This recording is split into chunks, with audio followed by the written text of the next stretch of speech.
Chapitre 21. Le foyer du soleil.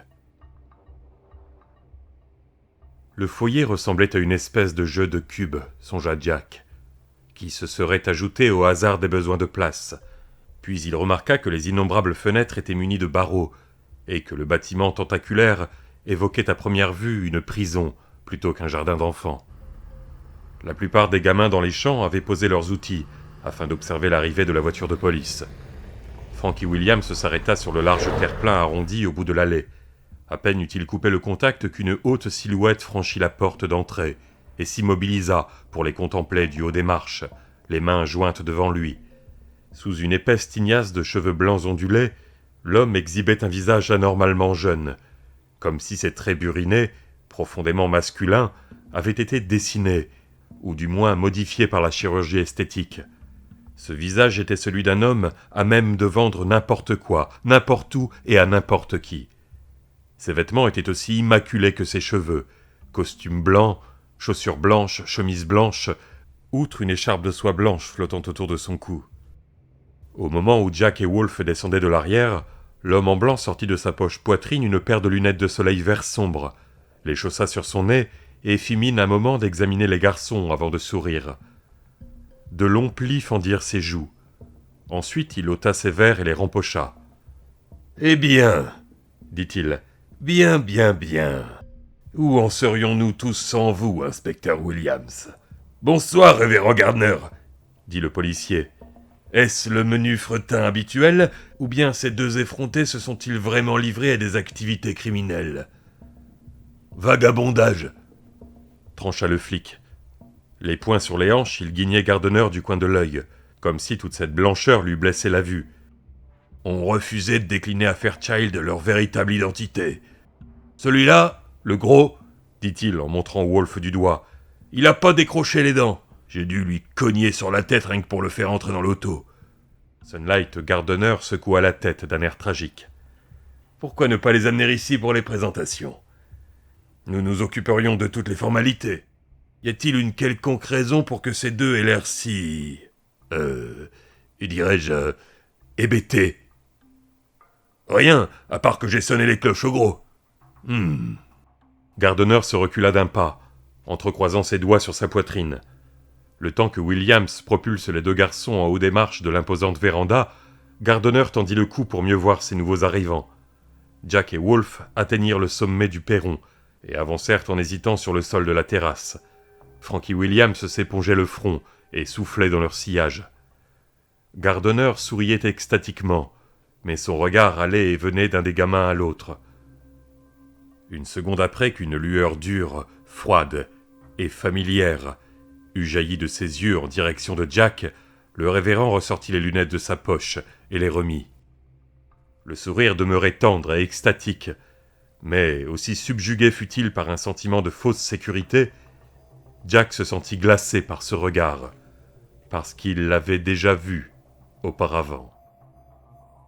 Le révérend Gardner baissa ses lunettes sur l'arête du nez et lorgna d'un air narquois par-dessus sa monture. « Non, pourriez-vous nous donner vos noms, messieurs ?»« Je m'appelle Jack, » dit le garçon avant de s'arrêter net. Il refusait d'ajouter un mot, à moins d'y être forcé. La réalité sembla un instant se replier et se déformer autour de Jack. Il avait l'impression d'être repassé dans les territoires, mais à présent les territoires se montraient mauvais et menaçants, et une fumée âcre, des flammes bondissantes, et les cris des torturés emplissaient l'air. Une main puissante lui saisit le coude et l'obligea à se tenir droit. Au lieu de l'âcreté de la fumée, Jack renifla une eau de Cologne forte et douceâtre, répandue avec trop de libéralité. Une paire d'yeux gris, mélancoliques, plongeait droit dans les siens. « As-tu été un vilain garçon, Jack ? As-tu été un très vilain garçon ? » « Non, nous faisions juste du stop et... »« Je pense que tu es légèrement défoncé, » diagnostiqua le révérend Gardner. « Nous devrons veiller à ce que l'on t'accorde une attention spéciale, n'est-ce pas ?» La main lâcha son coude. Gardner s'écarta et cacha à nouveau ses yeux derrière ses lunettes. « Tu as un nom de famille, j'imagine ?»« Parker, » énonça Jack. « Ouais. Sunlight Gardner arracha les lunettes de sa tête, exécuta une petite pirouette et passa à l'examen de Wolfe. Aucun signe en lui ne révélait s'il croyait Jack ou non. « Sapristi !» s'exclama-t-il. « Tu es un robuste spécimen, n'est-ce pas ? Particulièrement solide. Nous n'aurons certainement aucune peine à trouver un emploi pour un grand et gros garçon comme toi, Dieu soit loué. Et puis-je te demander d'imiter Monsieur Jack Parker ici présent et de me dire ton nom ?» Jack regarda Wolfe avec anxiété. Celui-ci tenait la tête baissée et respirait difficilement. Une trace brillante de bave allait du coin de la bouche à son menton. Une tache noire, mi-crasse, mi-graisse, décorait le plastron du sweatshirt universitaire volé. Wolfe secoua la tête, mais son geste paraissait dénué de sens. Il aurait pu aussi bien chasser une mouche. « Ton nom, mon fils. Ton nom. Tu t'appelles Bill ? Paul ? Sammy ? Non. Quelque chose d'extrêmement carré, je suis sûr. George, peut-être ? Wolfe, balbutia Wolfe. Ah, que c'est joli. Gardner leur fit un beau sourire. Monsieur Parker et Monsieur Wolfe. Pourriez-vous les escorter à l'intérieur, inspecteur Williams ? Et ne sommes-nous pas heureux que Monsieur Bast soit déjà installé ? Car la présence de Monsieur Hector Bast, l'un de nos régisseurs à propos, signifie que nous serons probablement en mesure d'équiper Monsieur Wolfe. Il inspecta les deux garçons par-dessus la monture de ses lunettes. L'une de nos convictions, ici, au Saint-Foyer, réside en ce que les soldats du Seigneur progressent mieux une fois en uniforme. Or, Heck Bast a à peu près la même carrure que votre ami Wolfe, jeune Jack Parker. Aussi, autant du point de vue de l'habillement que de la discipline, serez-vous réellement très bien servi. Une consolation, non ? Jack, appela Wolfe à voix basse. Oui. J'ai mal à la tête, Jack. Très mal. Vous avez du mal à votre petite tête, monsieur Wolfe. Le révérend Gardner pirouetta vers Wolfe et lui tapota gentiment le bras. Wolfe retira vivement son bras, sa physionomie exprimant un excessif réflexe de dégoût. L'eau de Cologne, pensa Jack. Cette odeur forte, entêtante, agissait comme de l'ammoniaque sur les narines sensibles de Wolfe. Ne t'inquiète pas, mon fils, reprit Gardner, apparemment indifférent à l'attitude de rejet de Wolfe. Monsieur Bast ou Monsieur Singer, notre autre régisseur, s'en occuperont dedans. Frank, je croyais vous avoir dit de les faire entrer. L'inspecteur Williams réagit comme si une épingle l'avait piqué dans le dos. Sa figure se congestionna davantage, et mettant en branle son corps insolite, il franchit la véranda en direction de la porte d'entrée. Gardner papillonna encore devant Jack, et le gamin comprit que toute cette gesticulation maniérée n'était qu'une espèce d'autosatisfaction stérile. Dessous, l'homme en blanc cachait une folie froide. Cliquetante, une lourde chaîne d'or sortit de la manche de Gardner et resta accrochée à la base de son pouce. Jack entendit le sifflement du fouet cinglant les airs, et cette fois, il reconnut les yeux gris foncés de Gardner. Gardner était le double d'Osmond. « Dedans, jeunes gens !» intima Gardner, indiquant la porte ouverte avec une courbette. « À propos, monsieur Parker, » dit Sunlight Gardner une fois entré, « est-il possible que nous nous soyons déjà rencontrés ? Il doit bien y avoir une raison pour que vous me sembliez si familier, non ? » « Je ne sais pas, » répliqua Jack, qui examinait soupçonneusement l'étrange intérieur du Saint-Foyer. De longues banquettes recouvertes d'un tissu bleu marine occupaient un mur sur la moquette vert foncé. 2 bureaux monumentaux à plateau de cuir étaient disposés contre le mur d'en face. À l'un des bureaux, un adolescent boutonneux leur jeta un coup d'œil maussade avant de retourner à son écran vidéo, où un prédicateur TV vaticinait contre le rock'n'roll. L'autre adolescent, assis au bureau adjacent, se redressa et fixa Jack d'un air hostile. Il était brun et mince, et son visage étroit trahissait l'intelligence, ainsi qu'un mauvais caractère. Sur la poche de son pull blanc à col roulé était épinglé un badge rectangulaire, semblable à ceux portés par les soldats. Singer. « Mais je suis persuadé que nous nous sommes rencontrés quelque part. N'est-ce pas, mon gars ? Je vous assure, c'est forcé. Je n'oublie pas. Je suis littéralement incapable d'oublier la tête d'un garçon que j'ai connu. Avez-vous jamais eu des ennuis auparavant, Jack ? Je ne vous ai jamais vu, affirma Jack. De l'autre côté de la pièce, un gamin massif s'était levé d'une des banquettes et se tenait désormais au garde-à-vous. Lui aussi arborait un pull blanc à col roulé et un badge militaire. Ses mains erraient nerveusement de ses cuisses à sa ceinture au fond des poches de son blue jean, avant de revenir au point de départ. Il mesurait au moins 1,90 m et semblait peser près de 150 kilos. L'acné lui enflammait les joues et le front. Manifestement, c'était Bast. « Eh bien, peut-être que cela me reviendra plus tard, » conclut Gardner. « Eck, viens ici accompagner nos nouveaux arrivants au bureau, veux-tu » Bast s'avança, l'air mauvais. Il fit exprès de venir tout près de Wolf avant de s'écarter au dernier moment, prenant toujours un air de plus en plus mauvais.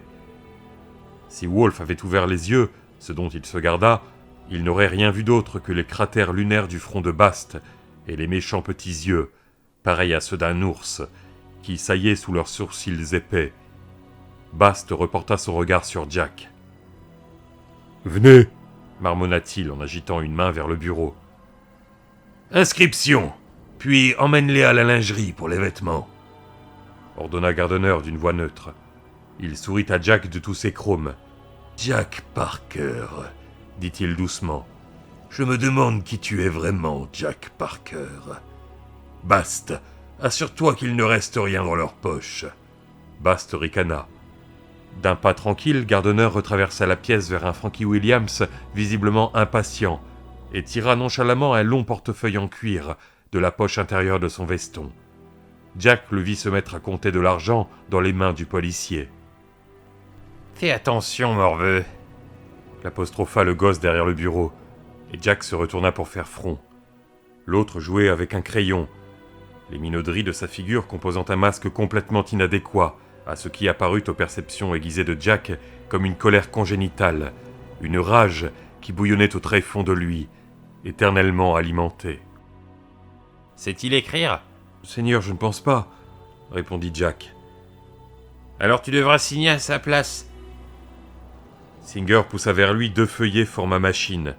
En lettres d'imprimerie sur la ligne du haut, normale sur celle du bas, là où il y a les croix.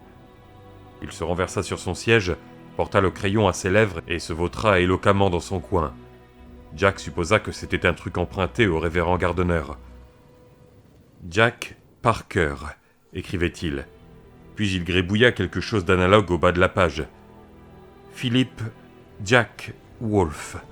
Encore un gribouillis très éloigné de son écriture habituelle. « À présent, vous voilà pupille de l'État d'Indiana, et vous ne serez pas autre chose pendant les 30 prochains jours, à moins que vous décidiez de rester plus longtemps. » Singer tira les papiers vers lui. « Vous serez... » « Décidiez » s'enquit Jack. « Qu'entendez-vous par décider » Un soupçon de rouge envahit les pommettes de Singer. Il pencha la tête de côté et affecta de sourire. « Je parie que tu ignores que 60% de nos gosses sont ici volontairement. C'est possible, ouais. Tu pourrais décider de rester ici. » Jack s'efforça de garder un visage impassible. La bouche de Singer se tordit violemment, comme accrochée par un hameçon. « C'est un très bon endroit. Et si jamais je t'entends le critiquer, je te secouerai les puces. C'est le meilleur endroit où tu aies jamais mis les pieds, j'en suis sûr. Je vais te dire autre chose. T'as pas le choix. Tu dois respecter le foyer du soleil. Tu comprends ?» Jack inclina la tête. « Et lui, il comprend ?» Jack leva les yeux vers Wolf qui clignait lentement des paupières, tout en respirant par la bouche. « Je pense. »« Parfait. Vous serez compagnon de chambre. La journée commence à 5 heures, quand nous allons à la chapelle. Travaux d'échange jusqu'à 7, puis petit déjeuner dans la salle à manger. Retour au champ jusqu'à midi, heure où nous avons droit au déjeuner. Puis à la lecture de la Bible. Tout le monde y passe. Aussi vaudrait-il mieux que tu commences à réfléchir à ce que tu liras. Aucun des passages sexy du Cantique des Cantiques, à moins que tu ne désires connaître ce qu'est la discipline. Après déjeuner, encore du travail. » Il fixa Jack d'un air pénétrant. « Hé, crois pas que tu travailles pour rien au foyer du soleil. En contrepartie de notre arrangement avec l'État, tout le monde reçoit un bon salaire horaire, lequel est fixé en fonction du coût de ton entretien ici. Vêtements et nourriture, électricité, chauffage, ce genre de trucs. T'es crédité de 50 cents par heure, ce qui signifie que tu gagnes $5 par jour pour les heures effectuées, soit $30 par semaine. Les dimanches se passent à la chapelle du soleil, sauf pendant l'heure où nous branchons l'heure de l'évangile du soleil. » Le rouge s'étala sous son épiderme, et bon gré mal gré, Jack approuva d'un signe de tête. « Si tu tombes bien, et si tu peux t'exprimer comme un être humain, ce qui est hors de portée de la majorité, alors tu pourras tenter le PE, le personnel extérieur. Nous avons 2 équipes de PE, l'une qui fait les rues en vendant des recueils de cantiques, des fleurs et les opuscules du révérend Gardner, et l'autre de service à l'aéroport. Quoi qu'il en soit, nous disposons d'1 mois pour vous convertir, espèce de vaurien, et vous faire voir à quel point vos minables vies étaient grossières, souillées et malsaines avant de venir ici. Et c'est par là que nous commençons, tout de suite précisément. » Singer se leva, la figure aussi flamboyante qu'une feuille d'automne, et posa délicatement le bout de ses doigts sur le dessus du bureau. « Maintenant, videz vos poches. »« Ici et maintenant, marmonna Wolfe, comme un perroquet. Retournez-les » cria Singer. « Je veux tout voir !» Bast se planta à côté de Wolfe. Ayant raccompagné Frankie Williams à son véhicule, le révérend Gardner flottait délibérément dans les parages de Jack. « Les biens personnels tendent à trop assujettir nos garçons au passé, avons-nous trouvé ?» ronronna Gardner à l'adresse de Jack. « Fatal. Nous jugeons ce moyen efficace. »« Videz vos poches !» brilla Singer, presque ivre de rage. Jack exhuma de ses poches les vestiges aléatoires de ses pérégrinations sur la route. Un mouchoir rouge, que la femme d'Elbert Palamountain lui avait donné lorsqu'elle l'avait vu se moucher dans sa manche, 2 pochettes d'allumettes, les quelques dollars et la menue monnaie qui constituaient toute sa fortune, en tout 6 dollars et 42 cents, la clé de la chambre 407 à l'hôtel des Jardins de l'Alhambra. Il referma ses doigts sur les 3 objets qu'il avait l'intention de garder. « Je présume que vous voulez aussi mon sac ?» dit-il. « Évidemment, espèce de petit fumier !» clama Singer. « Bien sûr qu'on veut ton sac dégueulasse, mais d'abord on veut ce que tu essaies de cacher. Sors-le tout de suite !» À contre-cœur, Jack tira de sa poche le médiateur de Speedy, la bille du docteur et le dollar d'argent en forme de grosse roue. Il déposa le tout dans le creux du mouchoir. « Ce ne sont que des porte-bonheur !» Singer ramassa le médiator.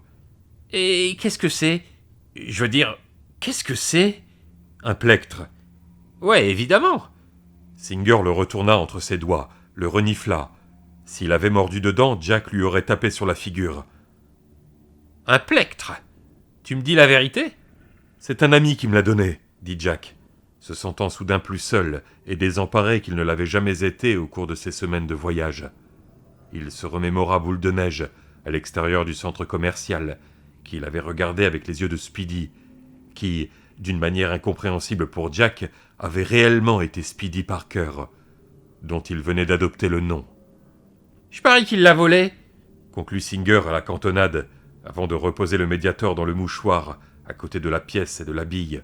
« Maintenant le sac !» Lorsque Jack eut décroché son sac à dos pour le lui tendre, Singer fouilla quelques minutes dedans, avec un dépit et un dégoût croissant. Le dégoût tenait à l'état des vêtements laissés par Jack, le dépit au refus du sac de recéler la moindre drogue. « Speedy, où es-tu maintenant ?»« Il n'a rien, » gémit Singer. « Pensez-vous que nous devrions le fouiller entièrement ?» Gardner secoua la tête. « Voyons ce que nous pouvons apprendre de Monsieur Wolfe. » Bast roula des épaules menaçantes. « Eh bien !» s'écria Singer. « Il n'a rien dans ses poches !» protesta Jack. « Je veux qu'il vide ses poches !» hurla Singer. « Qu'il les vide sur la table !» Wolfe planta son menton dans sa poitrine et garda les yeux clos. « Tu n'as rien dans tes poches, n'est-ce pas ?» lui demanda Jack. Wolfe hocha la tête une fois, très lentement. « Il ment ! Le nigo ment !» cacta Singer. « Allez, espèce de gros balourd, étale tes trucs sur la table !» Il cliqua bruyamment 2 fois dans ses mains.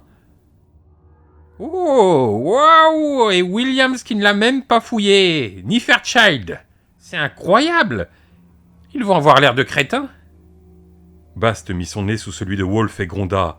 « Si tu vides pas tes poches en vitesse sur la table, je vais te démolir le portrait. »« Obéis, Wolfe, » dit Jack doucement.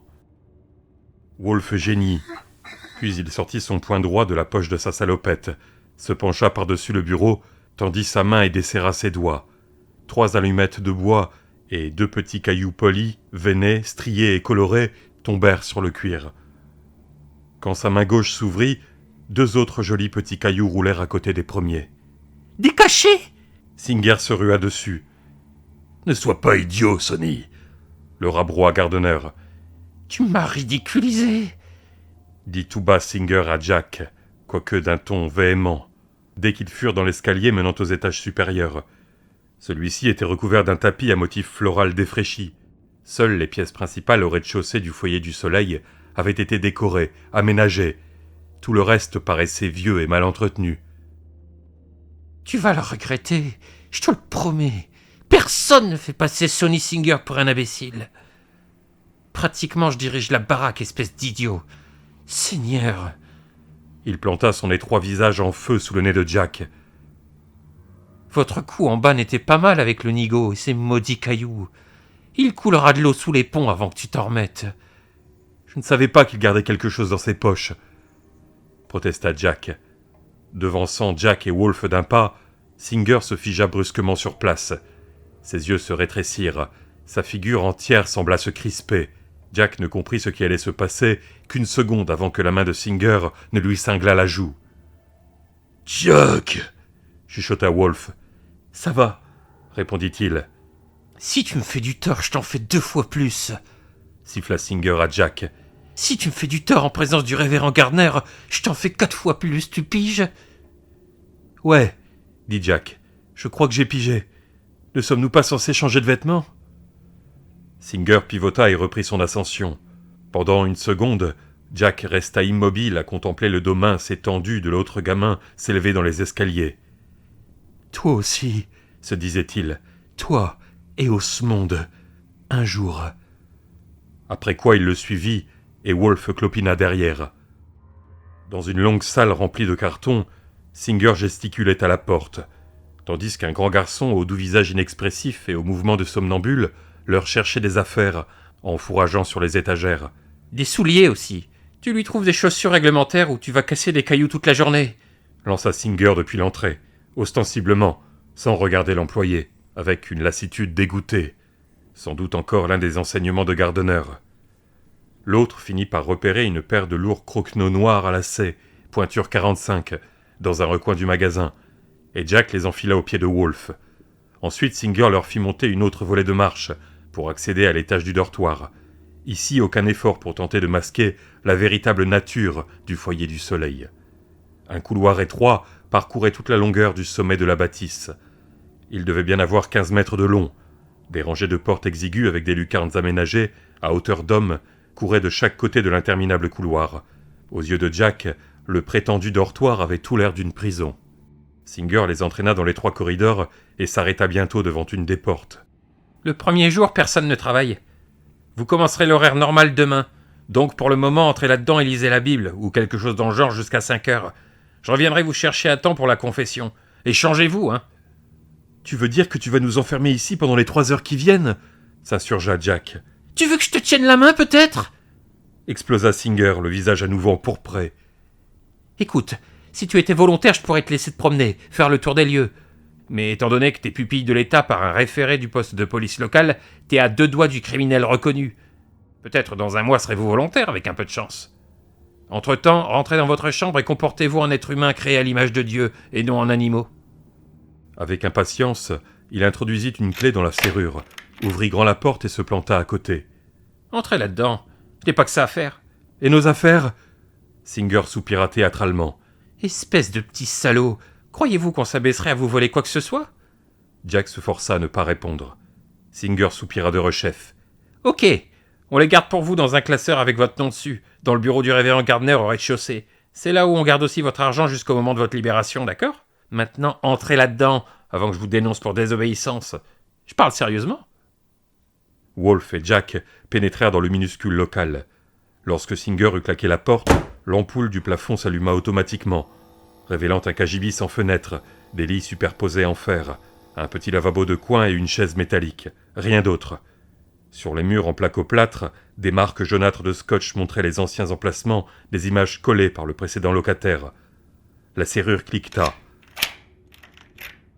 En se retournant, Jack et Wolfe aperçurent le visage excédé de Singer dans le judas rectangulaire. « Soyez sages maintenant, » dit-il en ricanant, et il disparut. « Non, Jackie !» gémit Wolfe. Le plafond planait à 1 pouce du sommet de sa tête. « Wolfe ne peut pas rester ici !»« Tu ferais mieux de t'asseoir, » dit Jack. « Tu préfères la couchette du haut ou celle du bas ?»« Hein ?»« Prends celui du bas et assieds-toi. Nous sommes mal tombés ici. » « Wolfe le sait, Jackie. Wolfe sait que c'est un endroit mauvais. Mauvais. Peut pas rester. »« Pourquoi est-ce un mauvais endroit ? Je veux dire, comment le sais-tu ?» Wolfe s'assit lourdement sur la couchette du bas, jeta ses nouveaux habits par terre et ramassa distraitement le livre et les 2 brochures à portée de sa main. Le livre était une bible reliée en une matière synthétique ressemblant à de la peau bleue. Quant aux brochures, Jack vit en regardant celle posée sur son propre lit qu'elle s'intitulait « La voie supérieure vers la grâce éternelle » et « Dieu vous aime ». « Wolfe le sait. Tu le sais aussi, Jackie. » Wolfe leva la tête vers lui, presque avec reproche. Puis il rabaissa les yeux sur les ouvrages entre ses mains, se mit à les tourner et à les retourner comme un jeu de cartes. De la vie de Jack, c'étaient les premiers livres que voyait Wolfe. « L'homme blanc » articula Wolfe si doucement que Jack entendit à peine. « L'homme blanc ?» Wolfe tendit l'une des brochures, la couverture de derrière en premier. Celle-ci montrait pleine page une photo noir et blanc du révérend Gardner, ses beaux cheveux blancs flottant au vent, les bras tendus. Un homme d'une grâce éternelle, bien-aimé de Dieu. « Lui, » reprit Wolfe, « il tue Jackie, avec des fouets. C'est un de ses repères. Aucun Wolfe ne devrait jamais se trouver dans un de ses repères. Aucun Jack Sawyer non plus. Jamais. Il faut nous en aller d'ici, Jackie. »« Nous nous échapperons, » affirma Jack. « Je te le promets. Pas aujourd'hui, ni demain. Il faut un plan, mais bientôt. » Les pieds de Wolfe dépassaient largement du bord du lit. Bientôt. Bientôt, avait-il promis à la requête de Wolfe, lequel était terrifié. Jack ne pouvait certifier que Wolfe avait déjà vu Osmond dans les territoires, mais il en avait certainement entendu parler. La réputation d'Osmond dans les territoires, au moins parmi les membres de la famille Lou, paraissait encore pire que celle de Morgan. Cependant, quoique Jack et Wolfe aient tous 2 reconnu Osmond en Gardner, Gardner, lui, ne les avait pas reconnus. Ce qui soulevait 2 possibilités. Soit Gardner s'amusait d'eux en feignant l'ignorance, ou bien c'était un double comme la mère de Jack, profondément apparenté à un personnage des territoires, mais inconscient de cette parenté, si ce n'est au tréfonds de soi. Et si c'était vrai comme Jack le pensait, alors lui et Wolfe pouvaient attendre le bon moment pour s'échapper. Ils avaient tout leur temps pour observer, apprendre. Jack endossa les vêtements rêches. Les souliers noirs à bout carré semblaient peser plusieurs livres pièces et convenir à n'importe quel pied. Non sans peine, il persuada Wolfe d'enfiler l'uniforme du foyer du soleil. Ensuite, tous les 2 s'étendirent. Jack entendit Wolfe se mettre à ronfler, et au bout d'un moment, lui-même s'assoupit. Dans ses rêves, sa mère se trouvait quelque part dans le noir, et l'appelait au secours. « Au secours !»